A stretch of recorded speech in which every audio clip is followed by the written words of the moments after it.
What's going on, everyone? Welcome to the post-match review. Crystal Palace 1, Manchester United 2, and there was a few things that happened in this specific game where we kind of broke the mold a little bit with a couple of the things, which I'm definitely want to dive into. I want to talk about the goals, the game overall. Was it kind of, I know it's kind of cliche to say, but a game of two halves, probably, but the main thing is, and this is just kind of where we're at the minute with the Premier League and how crazy it is, that any result can happen on any given day. I mean, how can you even explain to someone, you know, who isn't a Man United fan, to say we lost at Old Trafford to 10 men Everton, Garnagay got sent off in the 15th minute or whatever it was. He gets sent off and we can't break it down and we lose. And in actual fact, they score a goal and we lose the game at Old Trafford. That in itself, you're like, I don't understand football. I really don't. Then you see yesterday, Everton got absolutely slapped at home against Newcastle, who have a poor away record. And they lose, I think it was like 4-1 or something. And then we travelled to Crystal Palace today, where I don't think we've won in the last 5 games or something. We've got a horrendous record. It's always been our bogey team. We go 1-0 behind as well, and then they still win the game. So, to be honest with you, and this is kind of a reoccurring theme, and I was speaking about it with a friend of mine just literally moments ago before the final whistle went, and I was like, that's the Premier League this season.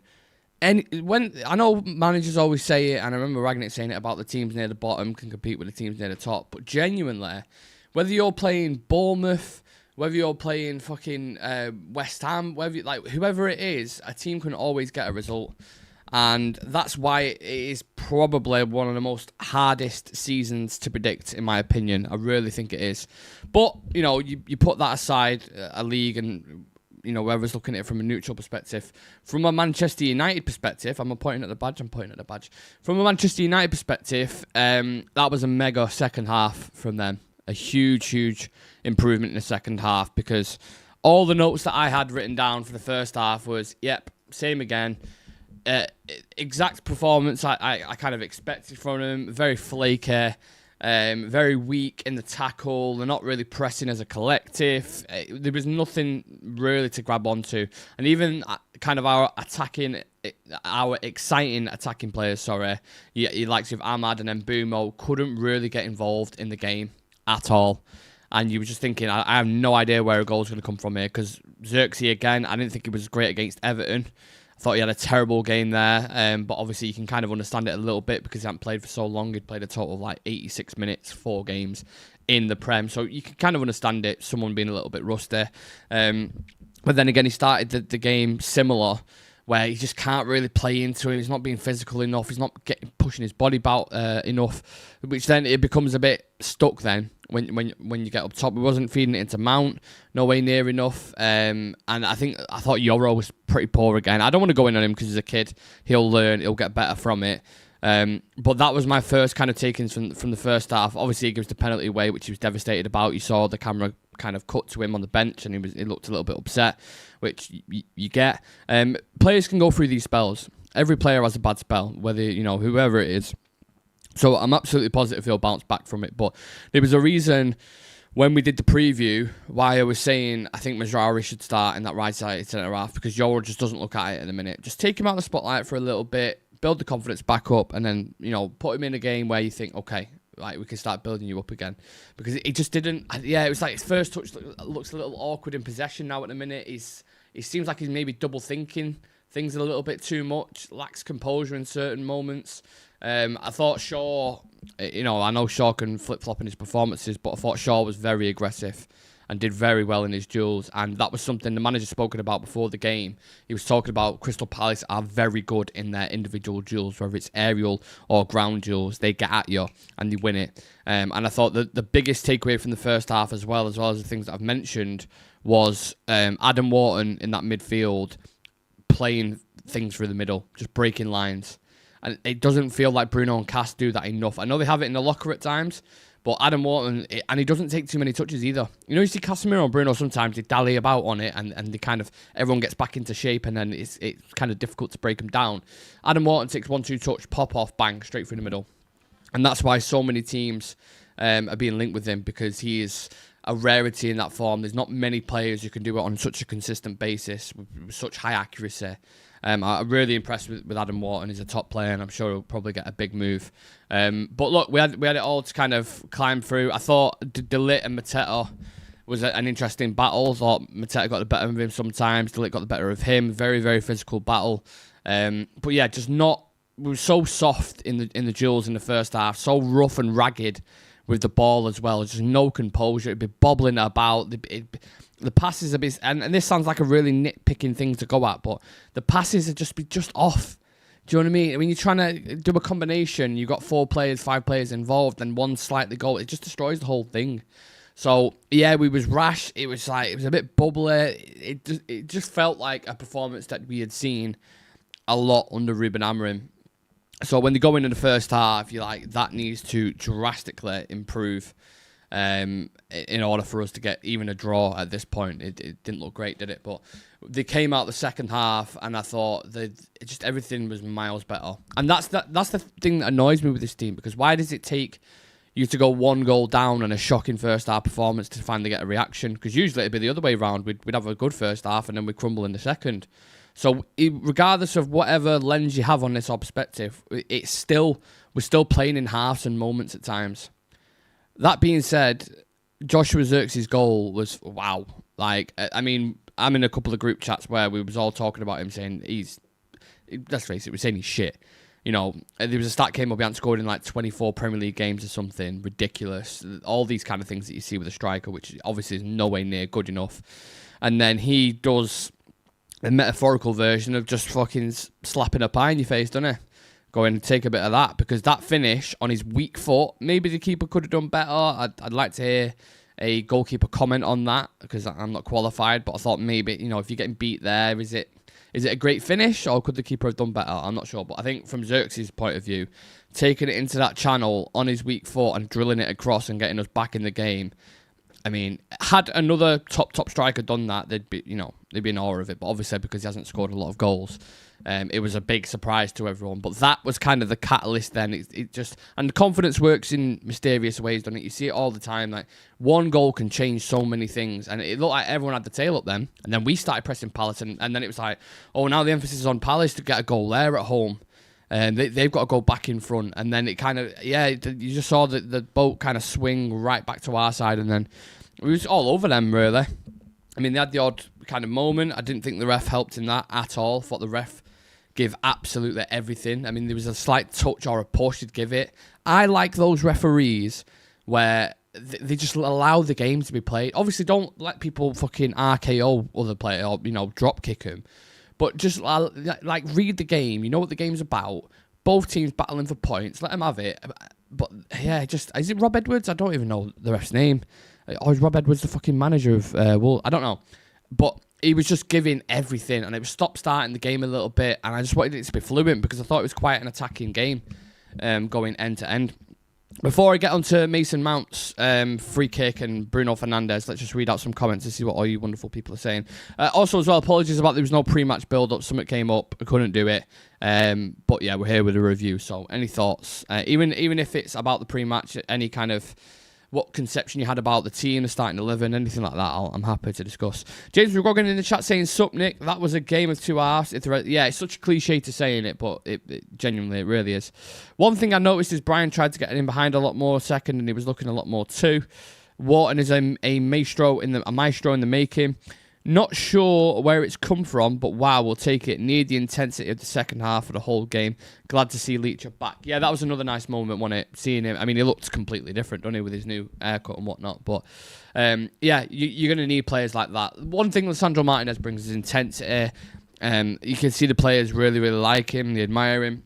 And obviously his ability on the ball as well. But, you know, the thing is, right, if Shaw performs like he did today on a consistent basis, people probably wouldn't be bothered. People would say, you know, play Shaw there. He is the starting, but the issue is he doesn't. He has games where he goes missing and he just doesn't look himself. And I don't know if it's a mental thing.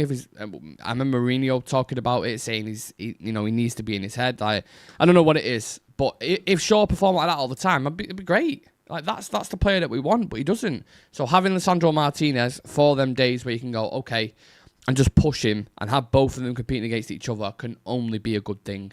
A left-sided centre-half in those channels, use them for different games. Only a great thing having Lisandro Martinez back in the team. So really, really happy for him.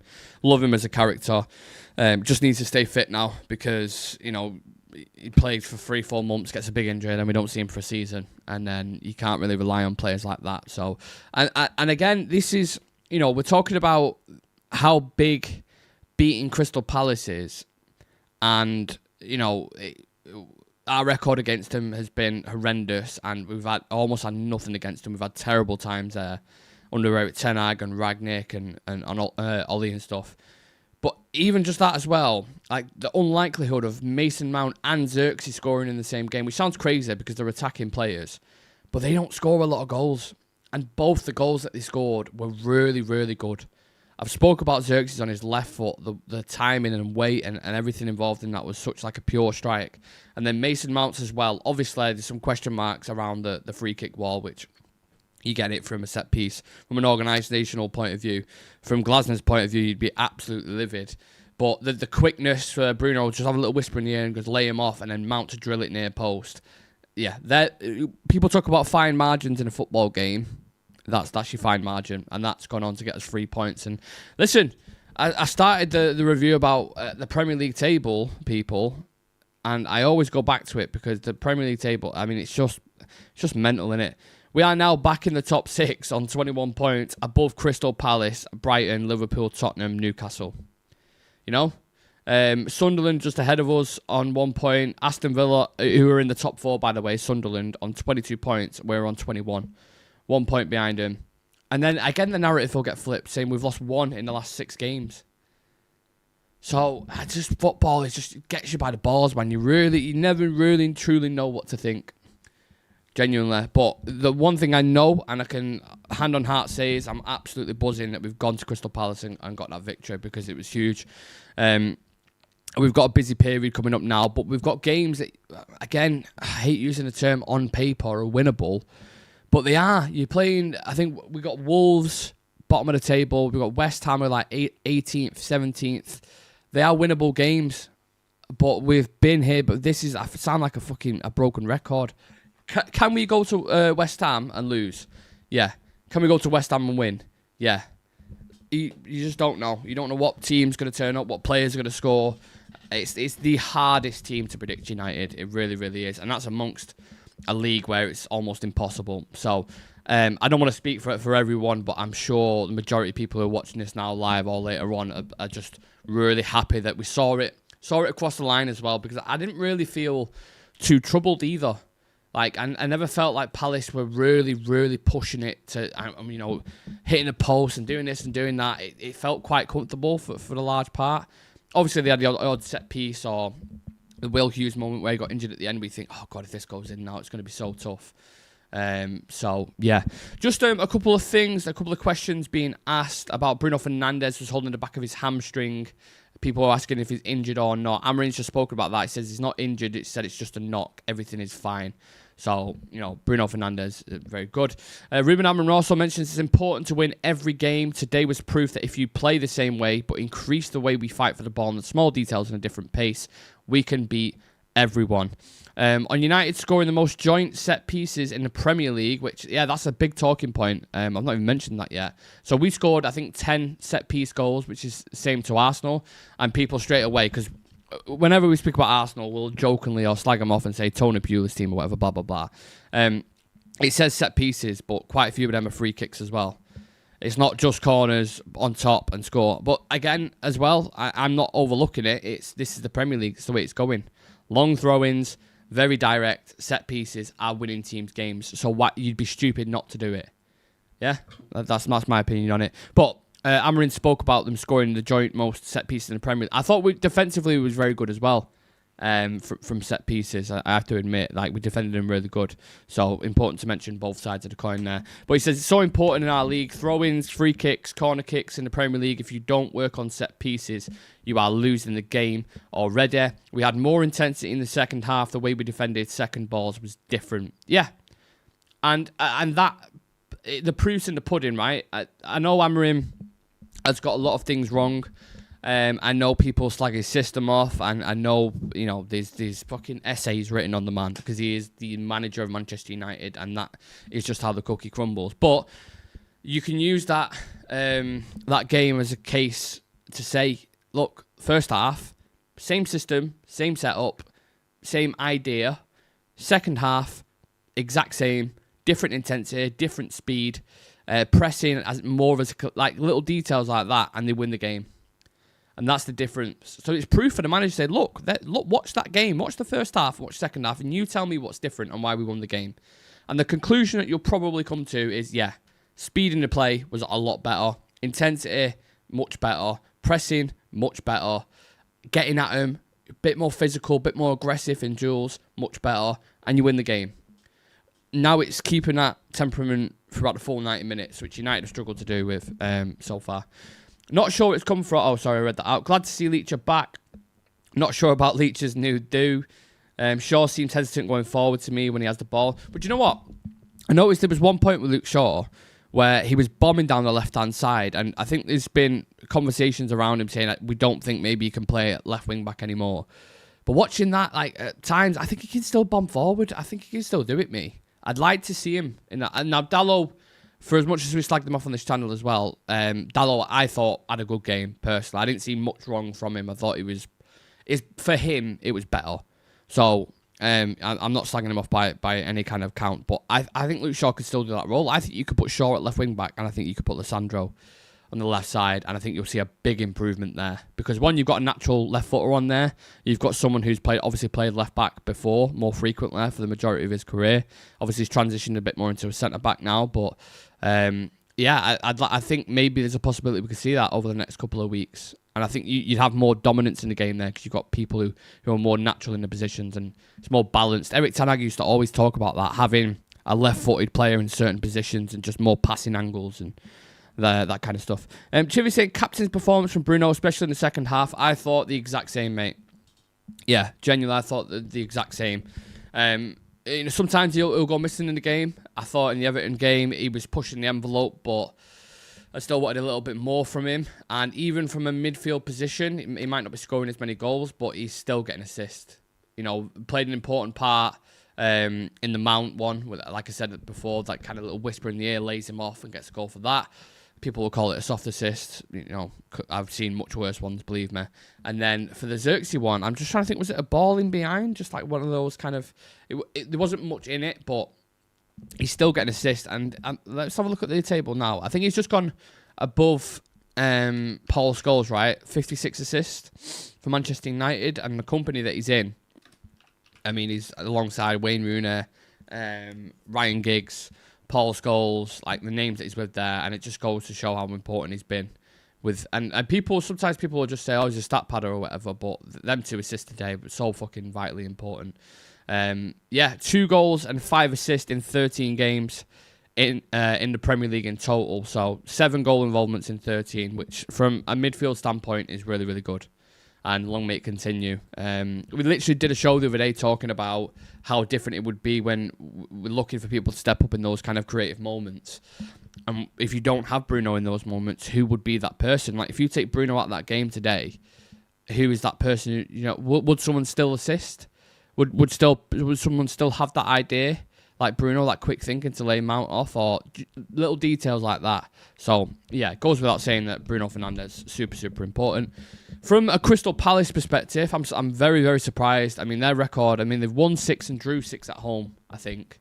So they're unbeaten at home. They've only lost as many games, or I think Arsenal have only lost less games than Crystal Palace this season. They are a really, really hard team to beat. So to go 1-0 behind at their ground and win, don't overlook it, mate. Do not overlook that. That is a huge, huge win for Manchester United. And I'm not going to get carried away because I want to see them carry this now into the next kind of run of games that we've got. Let's have just a quick look just before I head off. Man United's kind of next 5 fixtures.